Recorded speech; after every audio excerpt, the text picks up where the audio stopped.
সুপ্রিয় দর্শক, চলে এলাম নতুন একটা ভিডিও নিয়ে।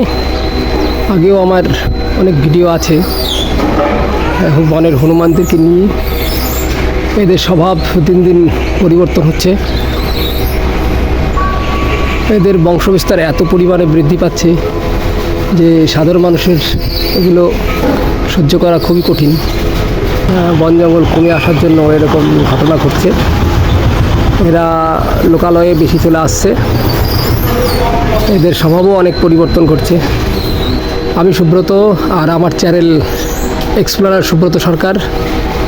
আজকে হনুমানদের সামনে পড়ে গেল, কিন্তু এদের বংশবিস্তার এত বেশি হচ্ছে, একটা নাগরিক সভ্যতার পক্ষে এটা একটা বিপজ্জনক। তবু এরাও বা থাকবে কোথায়? বন জঙ্গল কমে আসা, এদেরও বাসস্থানের সংকুলান হচ্ছে। যাই হোক, এদের প্রতি একটু সরকারের সজাগ দৃষ্টিভঙ্গি থাকা উচিত।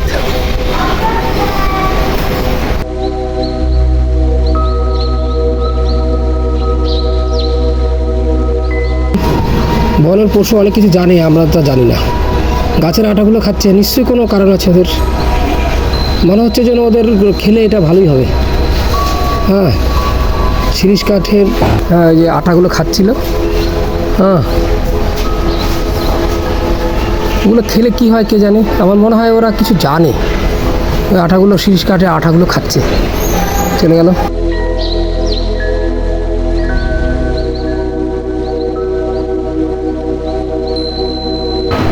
সুপ্রিয় দর্শক, আজ এই পর্যন্তই আপনাদের তুলে ধরলাম।